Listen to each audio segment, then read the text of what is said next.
So today on Building Geonosis, we are finally making our way into the cave system where Geonosis and his Geonosian clone troopers make their way through the catacombs only to be ambushed by Geonosians, where they end up using flamethrowers, which is definitely one of the most memorable scenes from landing at Point Rain in Star Wars: The Clone Wars. This is going to be a long episode, so let's get started.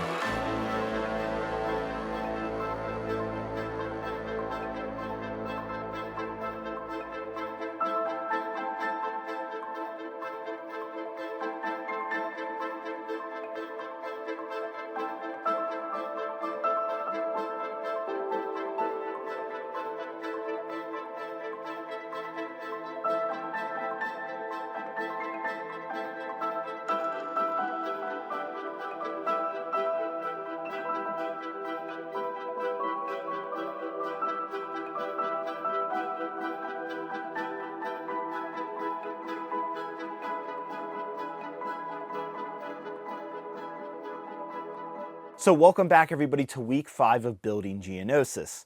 It's been a little bit of time since week 4, just a few months, nothing big, but we're back with a significant amount of progress. As I stated, we are working on the Geonosian catacombs, caves, kind of the same thing, specifically the flamethrower scene, and this has been something I've been thinking in my head for literally months now, wondering how to craft this and how I want to go about it. Do I want to use lights? How on earth do I make natural looking cave structures with bricks? It's not easy. In fact, this is probably the most challenging part of the mock thus far. After this, I feel like the next big challenge will absolutely be building the weird looking, structurally strange droid factory that will be coming in a few weeks.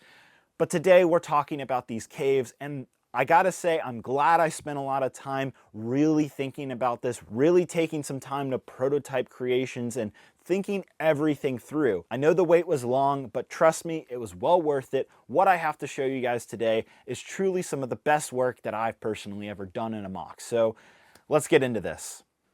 So first off, of course, I went back and watched the Landing at Point Rain episode and really analyzed it. But what really struck out to me is this concept art that I found from the episode that just really evokes the mood and feeling that I'm going to try to recreate with Lego today.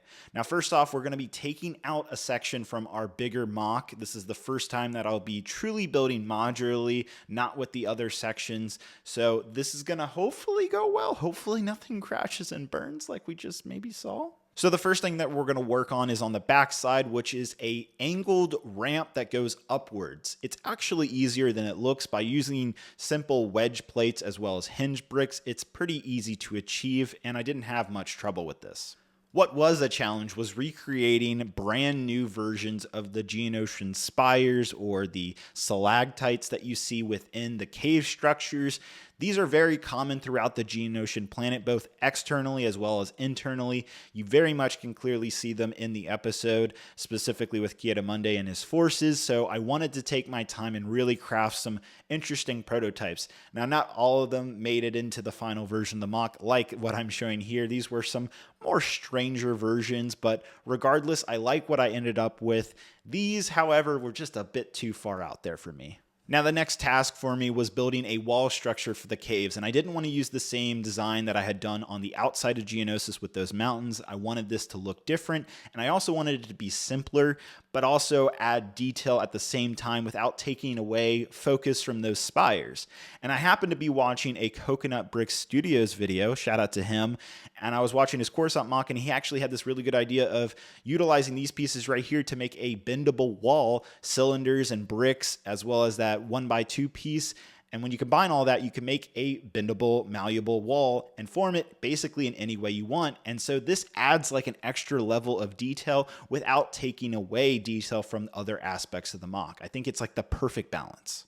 So from the very beginning with Geonosis, I knew I wanted to add lighting at some point within this mock, and so we are finally getting to that point by adding light up flames, blasters, and lightsabers. So now that we're starting to use lights inside Geonosis, I do want to let you guys know that I've had a long history of lighting and lighting companies, and by far the best that I've dealt with is Light My Bricks. They're my brand of choice when it comes to lighting products. They're not sponsoring this video. This is literally just my thoughts on them. I've used Life Lights. I've used Brick Stuff. I've literally soldered my own lights together, and Light My Bricks is definitely the best company that I've used thus far. Their products have been the most reliable. I get good circuitry. I get consistent lighting, meaning that some lights aren't dimmer than the others. The power is very equally distributed, and I've had no problems using them. I've used them in Mandalore, I used them in Darrow, I used them in the Jedi Temple, so I have a good history with their products, and I can highly recommend them to you guys. Again, they're not sponsoring this video, but just know that going forward that I will always be using Light My Bricks for my Geonosis MOC. So big thanks to them, big thanks for them supporting all my MOCs over the years. So let's continue. So I'm not trying to do lighting 101 here, but this is how I achieve the lighting. First off, I'm using these Light My Bricks bit lights, where I'm taking the Geonosis blaster piece, which actually separates. It's a couple different pieces, and you can perfectly fit a little tiny LED light in there and snug it together with the blaster, thus creating a light up blaster. It works out perfectly. I then just connect it to a hub, which connects to power.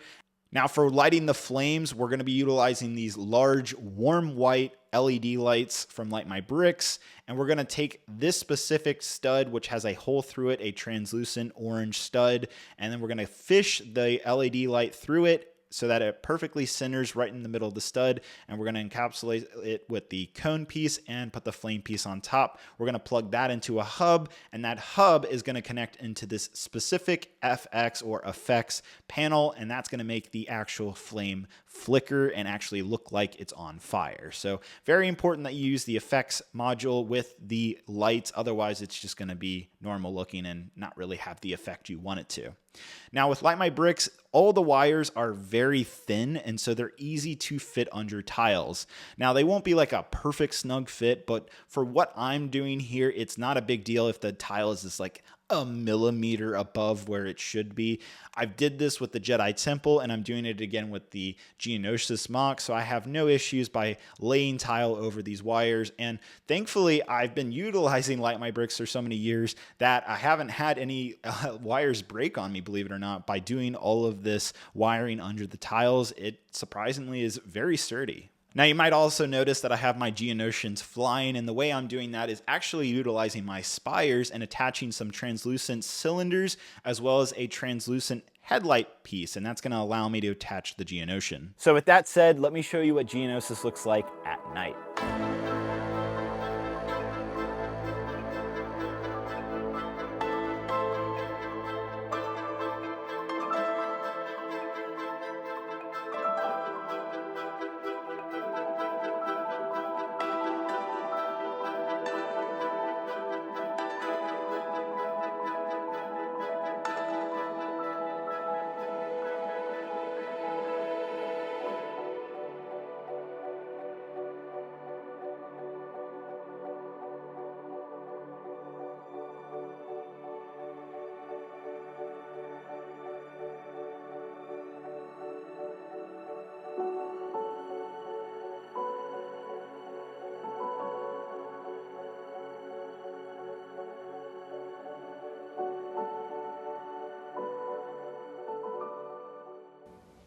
Well, hello there. What if I told you that I have not one, not two, but 7 LEGO Star Wars giveaways with our sponsor, Whatnot.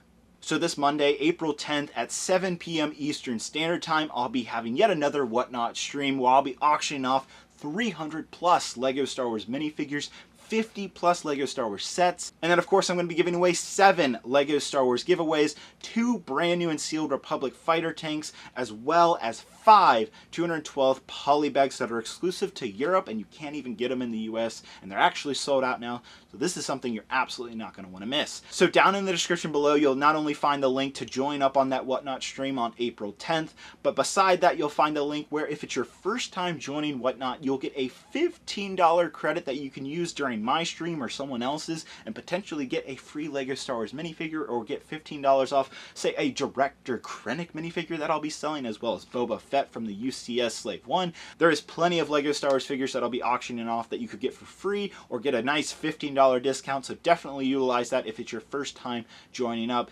Thanks to Whatnot for sponsoring this video. I'll see you guys on April 10th, 7 p.m. Eastern Standard Time. And with that said, let's continue building.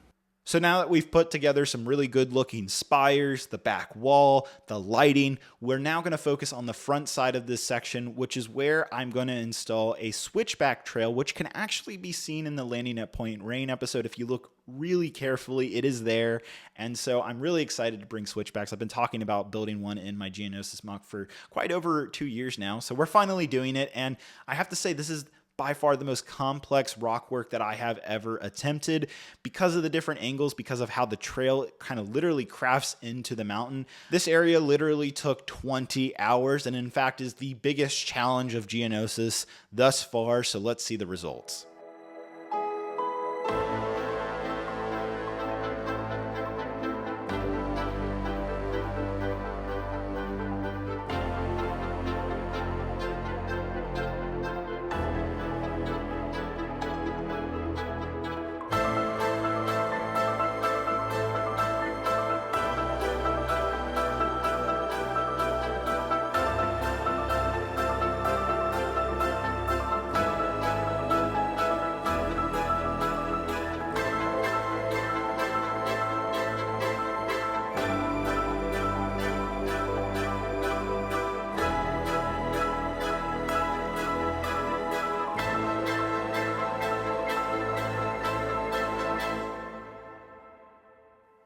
Kashyyyk, Crate, Darrow, all of these mocks required intensive rock work building, and none of those compare to what was required to build this insane one singular section of Geonosis.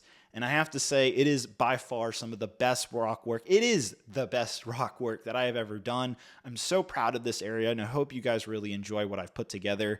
The overall shaping here is exactly what I imagined out of my head. It looks natural, it feels natural, and it blends in with the mock that you'll see here in just a few minutes.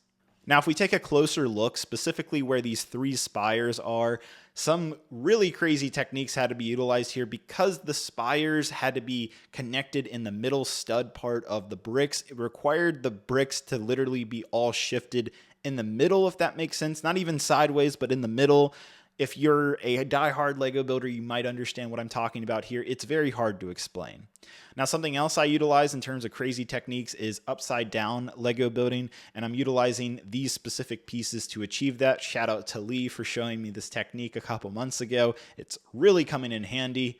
And then we also need to add a roof structure. Now, this is going to sit on top of the entire cave and kind of be connected by the 2 sections, but it also sits on the spires perfectly. And believe it or not, those spires are strong enough to hold up the entire weight of this. So something else I want to add to the roof structure is low-hanging stalactites literally connected into the roof. And as you can see here, these are just some rough prototypes I came up with. Unfortunately, I don't have all the pieces required to build it out today in this specific week of Geonosis, but in the future, I want to add those. Let me know down in the comments what you think of the low-hanging stalactites down in the comments below. And in order to make sure that that roof sits nice and flat, I did tile off the top of the wall structure. So all that's left is to fill in a little bit of rock work and tile off the inside of the caves, and of course, reconnect this section into the larger Geonosis mock, so let's do it.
I put it in backwards.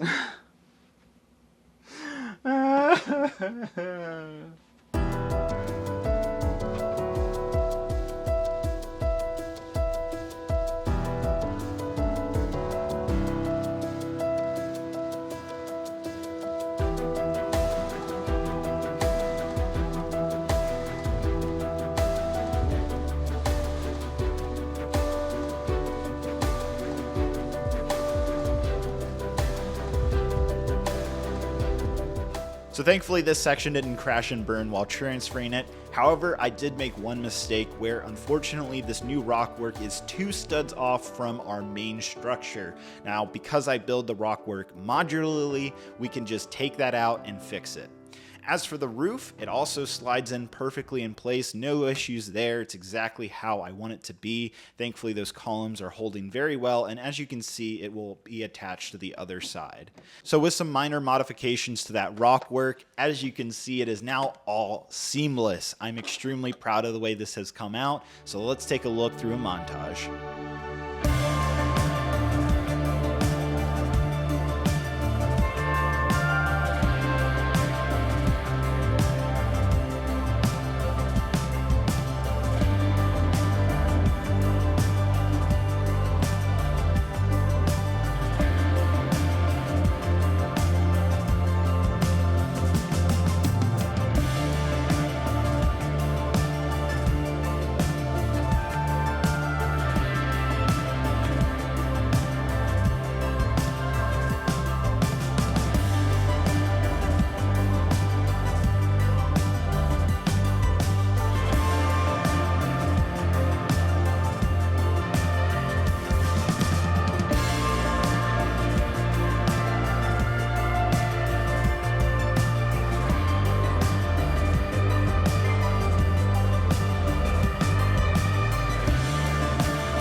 So that's going to wrap up week 5, everybody. This was an incredibly cool episode for me and hopefully you guys as well.